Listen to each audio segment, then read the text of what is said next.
ये जो 120 crore gondola project है, इससे लोन को नहीं, राजौरी पुंछ में सियाहत का इनकलाब आ जाएगा।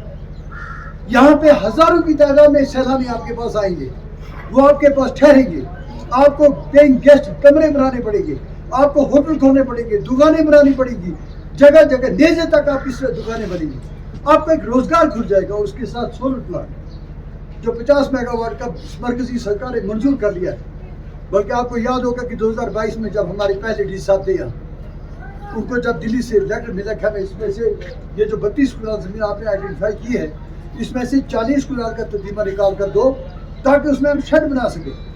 तो चूँकि हमारे पटवारी साहब नहीं रहे थे, फिर खाकी साहब को रात के 9 बजे पुलिस से स्पेशल गाड़ी करके आना पड़ा। फिर रात के 2 बजे तक उन्हें तर्जुमा बनाया और दूसरे दिन 10 बजे DC ऑफिस में जमा किया और दिल्ली चले गए कागज कि उस जहाँ पे ये बनेगा उसमें शेड्स बनने कैसे बनेंगे। इसका मतलब है कि इस छोड़ दो ST को, छोड़ दो बाकी बातों को।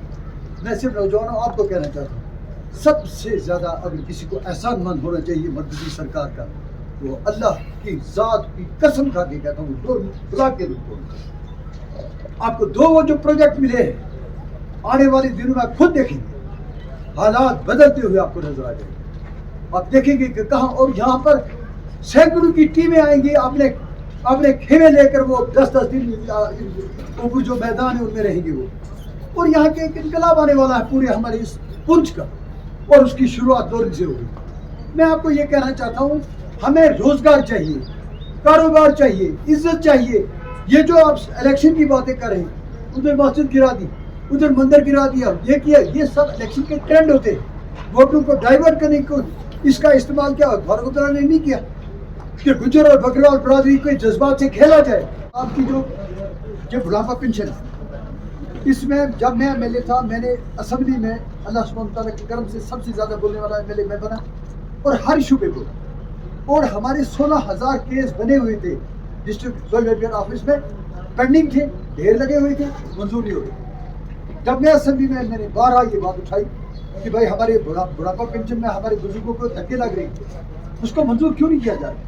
तो स्पीकर मुझे जवाब देता था, या जो कंसर्न मिनिस्टर है सोशल वेलफेयर का, the issue is being taken up with centre and it will be settled with in charter. उसका ये मतलब था, वो ये कहती थी कि उठाया है हमने मसला मरकज़ सरकार के साथ, क्योंकि पैसा कहाँ से लाएंगे, पैसे तो स्टेट दे नहीं सकती।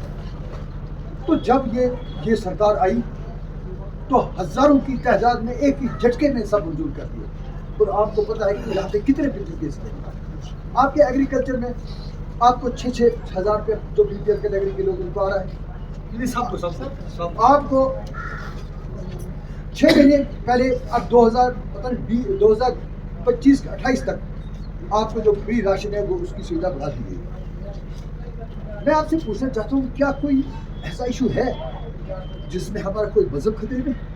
आपको कहीं नमाज पढ़ने से किसी ने रोका, अजान देने से किसी ने रोका? इस्लाम क्या केक है कोई खा जाएगा? हमारा भारत जो है, इसका नौजवान बच्चों हिस्ट्री के स्टूडेंट हो, हजारों सालों का इतिहास है यहाँ, हजारों सालों का।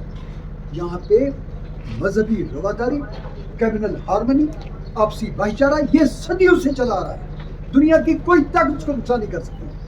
देखिए, मैं आपको बताता हूँ, यहाँ की मोदी जी के, मैंने एक दिन इंटरव्यू में कहा था, मोदी जी के 10 या 15 साल की हुकूमत RSS की नीतियाँ इसको खराब नहीं कर सकती। ये बहुत बड़ा मुल्क है, यहाँ हजारों तहजीबें हैं, यहाँ 800 साल यहाँ मुसलमानों का राज रहा इस मुल्क में। लेकिन ये जो ताना बना है कम्युनल हार्मनी का, ये जो आपसी मजहबों की आज़ादी है, इसको कहीं नुकसान नहीं पहुँचा। 800 साल इक़्तिदार में रहते हुए ये जो मनगढ़ंत बातें तारीख में लिखी गई है, इनको हम जूते की नोक पे रखते हैं। यहाँ पे 800 साल इक़्तिदार रहा, लेकिन फिर भी सनातन धर्म 70% है। उससे ये हकीकत आया होती है कि कभी भी किसी मजहब में मुदाखलत न कभी होगी। ऐसा इलेक्शन के दिनों में होता है, क्या यहाँ नहीं हो रहा है? इस वक्त क्यों फारूक अब्दुल्ला और उमर अब्दुल्ला ने एक बड़ी इज्जतदार गति उसको इस्तेमाल किया अपनी इज्जत, अपनी सियासत चमकाने के लिए? ये उनका वतीरा रहा। 1947 में उन्होंने मुजाहिदों को रोक दिया यहाँ, और ये नारा दिया कि कश्मीरी कबायली खबरदार, हम कश्मीरी हैं तैयार, उनको रोक दिया। इन्होंने आपसे वोट लिए, इन्होंने बोला आप हमें वोट डालो, हम आर्टिकल 370 और 35 से लाएंगे।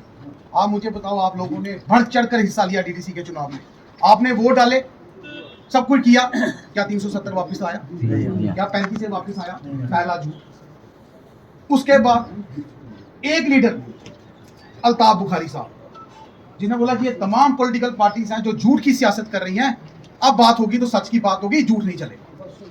अल्ताफ बुखारी एक ऐसी पर्सनैलिटी थी उस टाइम जिसने बोला कि आज हम बात करेंगे तो किससे बात करेंगे?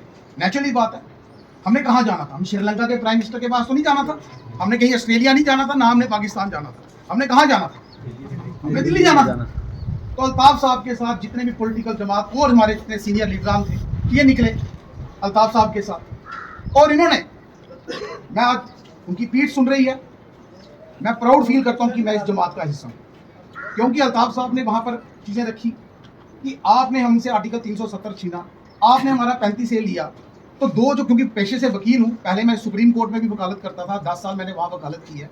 अल्ताफ बुखारी साहब ने उनको बोला कि प्रधानमंत्री साहब आप हमें ये बताइए 370 का जो मेन मोटिव था, जो मेन हिस्सा था, हमारे यूथ की जॉब्स को प्रोटेक्ट कैसे करना है और लोगों की ज़मीनों को कैसे बचाना है, उसमें अल्ताफ साहब ने पहले ही, जब वहाँ ये तमाम लीडरान के साथ, शायद कांग्रे साहब भी, लेकिन और भी थे, तो वहाँ पर बात एक ही चली कि हमारी ये दो चीज़ें आप कैसे, क्योंकि 370 और 35 का जो मेन चीज़ थी यही थी कि बाहर के लोग यहाँ नहीं बसेंगे और हमारे बाहर के लोग यहाँ पर आके नौकरियाँ नहीं लेंगे।